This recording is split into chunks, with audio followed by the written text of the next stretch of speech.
Mas depois do lançamento, as pessoas chegavam para ti dizendo faltou aquela expressão que a gente usa muito lá em Morro Reuter, algo desse tipo, assim, Tinha isso e tinha de tudo. Eu guardei lá em casa, assim, muitas... Né, era uma época que a gente recebia carta ainda. Eu recebi muita carta, coisas assim comoventes, sei lá, velhinhos me mandavam cartas dizendo tu devolveu a minha infância e tal, não sei o quê. Um monte, assim, coisas muito bacanas mesmo. Mas também tinha o contrário, por exemplo, gente que me mandava, depois aí quando entrou o e-mail, mais ainda, gente que me mandava e-mails dizendo assim, o teu dicionário está errado numa coisa, a expressão, sei lá, eu viajar na maionese, eu sei como é que ela nasceu na minha casa, foi num churrasco, estava meu pai, sabe, o cara, eu jurava que ele tinha inventado a expressão. Aí tu dizia, tá, tudo bem. Porque, na próxima edição a gente corrige. Não, porque o ponto é esse, assim, claro, depois eu também não sabia disso antes, mas na hora, vendo a reação dos caras, eu me dei conta. É que dicionário de gíria é dicionário de fala, e fala não tem documento, entendeu? Como é que nasceu tal coisa? Sei lá, talvez tenha nascido mesmo na casa dele. É muito provável que não, né? Mas é possível. Então, o dicionário de gíria mexe com um monte de fantasia muito engraçada, porque, ao mesmo tempo, como tu chama dicionário, então é um negócio que tem a nobreza e a elevação do dicionário. Por outro lado, não, né? Porque é piada, é gíria, então gíria muda. Isso aí também se usa lá em Vacaria, onde eu moro. Eu digo, tá. Por exemplo, quando eu comecei a publicar no ABC Domingo, eu recebia muita correspondência dali de Novo Hamburgo, especialmente, que me dizia assim, mas por que se chama Porto Alegre esse troço se nós falamos assim também? Aquele jeito hamburguense de ser, né? Exatamente. Também, né? Tu sabe, né? E aí eu dizia, tá, mas como é que eu vou chamar? Aí dizia, chama de gauchesa. Eu digo, não, mas gauchesa é outra coisa. Gauchesa é coisa de CTG, cavalo, não sei o quê, né? Pô, aí não tem outro nome, bicho. Então vai lá, dicionário de Porto Alegre. É interessante falar também um pouco sobre outros trabalhos teus publicados, né? Eu tive a oportunidade de ler essa semana o Quatro Negros, que é o teu romance, né, de estreia, digamos assim, né, a primeira novela, né? E eu achei muito interessante o livro, principalmente pela forma da escrita, porque ele conta a história de 4 personagens que de alguma forma se cruzam, outros nem tanto, mais se cruzam na cabeça do próprio autor, que se coloca, né, como narrador, personagem também. Só que a forma como tu conversa com o leitor eu achei fascinante, porque realmente parece que tu está falando direto para mim. Eu estava lendo a história e tu, não, da mesma forma que eu estou falando agora, tipo, às vezes parágrafo. Tu abre um parágrafo e começa a falar outras coisas, abre algumas tangentes na tua história. E no livro também tem isso. E tu vai meio que, às vezes, também colocando um pouco de isso é real, isso não é, ou isso não importa, que se seja ou não. São personagens que tu vai, costurando ali naquela história. Eu achei a forma dele muito, muito interessante. Às vezes até mais do que a própria história do personagem que está ali sendo contado. Queria que tu falasse um pouquinho sobre até essa tua construção do Quatro Negros. Isso foi um caso clássico de um problema que eu tentei transformar num método, entendeu? Foi bem isso. A história é a seguinte, a história desse livro. Uns anos antes de eu ter publicado esse livro, eu fui numa feira do livro, aqui pertinho, não era homenageado em nada, mas fui lá para falar e tal, sobre não sei o quê, e em Cachoeirinha, aqui pertinho. E eu cheguei lá, o patrono da feira era um cara que tinha sido meu aluno lá na Fabico. Não sei se foi do teu tempo, o seu Milton Sebastião, era um cara mais velho, assim, que é irmão do Nilson Souza, esse cronista da Zero Hora e tal. E o seu Milton, eu chamava ele de seu Milton, ele foi meu aluno, mas ele era mais velho que eu, né? E aí o seu Milton era homenageado lá, e eu cheguei na feira, fui falar com o seu Milton, ele disse, professor e tal, aí conversamos, daí ele disse assim, o senhor tem que conhecer esta mulher aqui, que é uma mulher de muito valor. Aí me apresentou uma mulher, uma senhora, uma mulher da minha idade, assim. E aí eu disse, legal e tal, né? Apertei a mão dela, aí eu disse, tu tem uma boa história para contar? Eu tenho. E ela, bem sorridente, começou a contar a história dela. Pô, a história dela é um negócio de se rasgar, assim. É a Janete. O nome dela é Claudete. E ela começou me dizendo assim, meu nome é Claudete. Claudete com I, que o meu pai era meio analfabeto e tal, não sei o quê. Ela é uma mulher negra, de Encruzilhada do Sul, de uma família muito pobre. Resumindo a história, é o seguinte, a mulher me disse assim, não, foi o seguinte, é que a minha família era muito pobre e quando eu nasci, a minha mãe... quando eu tinha 4 anos, a minha mãe quis me dar para eu ser criada por outra família. E ela me deu, mas eu não quis ser dada, então eu voltei para casa. Sabe ela conta? Pô, já por aí, eu disse, bom... ela disse, não, e aí, assim, aí depois eu tive uma irmãzinha, daí a minha mãe deu essa irmãzinha, mas eu nunca me conformei com isso, tal, que é tudo no interiorzão, assim, sabe? Uma casa aqui, outra lá adiante. Tal.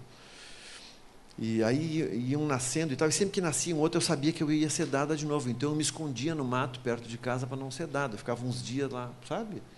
Bom, e aí ela foi contando isso, que vários irmãos foram nascendo e sendo dados e tal, e ela fugia para não ser dada, e aí diz ela assim... E aí, um dia, eu tinha, acho que 12 anos, uma coisa assim, eu ouvi o meu pai e a minha mãe falando que eles iam vir embora para Porto Alegre, ou para a região de Porto Alegre. E eles iam trazer só a pequenininha, que era nenê de colo ainda. E eu pensei, não, nós temos que ir junto. Então, o que eu fiz? Eles iam viajar segunda-feira, no sábado, eu passei na casa de todos os meus irmãos, ela tinha 5 irmãos espalhados, 6, sei lá, avisou para eles que todos eles se preparassem, que ela ia passar lá para pegar todos eles. Ela ainda disse assim, vocês botem 2 ou 3 roupas, uma em cima da outra, que é para não passar frio. Pegou todos os irmãos, levou para um mato perto de casa, e na manhã em que o pai e a mãe estavam saindo, fecharam a casa, que era um ranchinho, assim, e estavam indo para a parada pegar o ônibus, ela chegou de mão com os irmãos e disse, nós vamos todos juntos, porque nós somos uma família. Eu achava que isso era ficção, na verdade. Não, bicho, isso é verdade. E até aí é tudo verdade. Eu digo, ela me contou isso assim, sabe? Como quem conta uma coisa banal. Eu digo, porra, mas que maravilha, que horror, sei lá o que é isso. Não, aliás, é uma mistura das duas, porque é um abandono e porque no livro a cena é belíssima, na verdade. Assim, realmente é emocionante ver aquela criança que tem aquele sentimento realmente de família, né? De poder pegar seus irmãos, é realmente uma criança, mas que tem, sei lá, uma cabeça...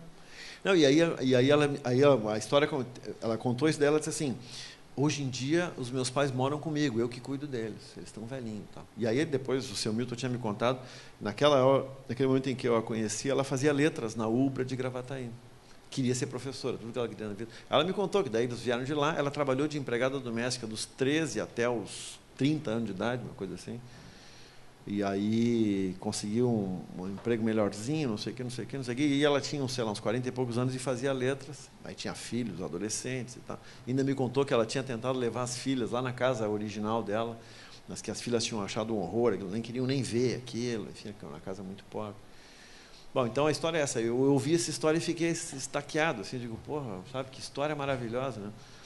E aí eu, por muito tempo, assim, eu fiquei com essa história na cabeça pensando, tinha que contar essa história de algum jeito, né? Aí como contar? Aí foi isso. E aí aconteceu que um dia, em 2005, eu acho, foi 2005, eu fiz uma cirurgia e precisei ficar 2 semanas de molho em casa. Exatamente nessas semanas aí, essa história me voltou assim com uma força, por causa que por eu estar frágil ali, aquela coisa, né, de como se diz, de estar convalescendo, né? Aí eu digo, sei lá, vou tentar escrever essa porra de novo. Eu tinha tentado já escrever de maneira linear, assim, sabe, em terceira pessoa, de longe, né?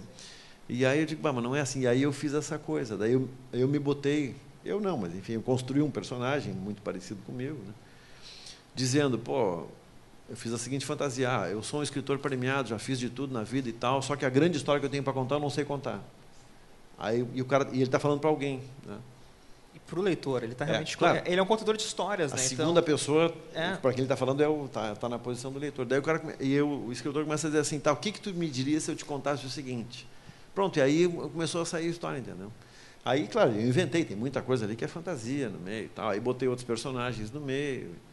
Mas foi isso, assim, eu fui escrevendo realmente às cegas, no sentido de que eu não tinha não sabia se isso aí, se de repente eu ia parar tudo e dizer, então tudo isso é verdade, assim, né? Enfim, só para acabar a história desse livro, para ver como é legal esse mundo, né, sei lá eu do que, da escrita, né? Aí, quando eu terminei de escrever, eu mandei para ela, que eu fiquei com o contato dela. No livro eu chamei ela de Janete, do mesmo jeito, com I, tarará, não sei o quê. Atribuir irmãos a ela que ela não tem, o pai também é outro, enfim, bastante coisa diferente. Mas esse fio principal eu mantive, né? Aí quando eu terminei de escrever, eu mandei para ela e digo, Claudete, eu estou pensando em publicar esse livro, ver o que tu acha. Aí ela ficou feliz da vida, adorou, e tal, claro, sim, tal. Ela é uma mulher daquelas, né, não tem tempo ruim para irmão, não pode ter, né, imagina.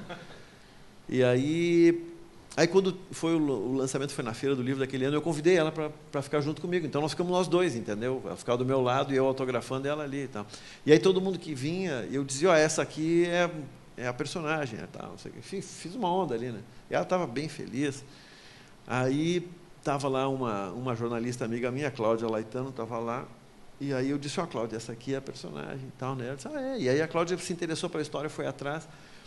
E aí o resultado, isso foi na Feira do Livro de 2005. Aí na edição de Natal da Zero Hora daquele ano, a matéria de capa foi a história verdadeira da Claudete. Matéria de capa, ela com os pais na capa, não sei o que, uma matéria super bonita, acho que foi a própria Cláudia que escreveu. E aí contando que era verdade, o tanto que era verdade daquilo, etc. Né? Daí, o último capítulo da história. Aí, no dia 8 de março do ano seguinte, para o dia 8 de março, o Dia Internacional da Mulher, do ano seguinte, a Câmara de Vereadores de Cachoeirinha, que é a cidade onde mora a Claudete, me convidou para eu participar de uma cerimônia em homenagem a ela, promovida por uma vereadora, lá não me lembro qual era. Então é engraçado, né? Porque nós precisamos fantasiar a história dela para depois ela voltar a ser quem ela era, de certa forma. É engraçado que foi um encontro fortuito também, assim, uma pessoa que conhece, disse, precisa conhecer essa história e acabou virando o Quatro Negros. E até hoje a gente tenta, assim, eu estimulo ela muito assim a escrever e tal, e ela, enfim, já tentamos 2 ou 3 formatos e não deu certo ainda, mas eu acho que ela ainda vai acabar escrevendo a história pessoal dela. É muito, muito pior do que isso que eu contei aqui, né? E a gente tentou fazer assim meio conversado por e-mail, sabe? Mas ela se intimida. Ela tem carências bastante importantes assim de formação, né? Como dá para imaginar e tal. Ela começou a estudar mesmo, sei lá, depois dos 20 e tantos anos. Ela era alfabetizada assim de menina, né? Mas enfim,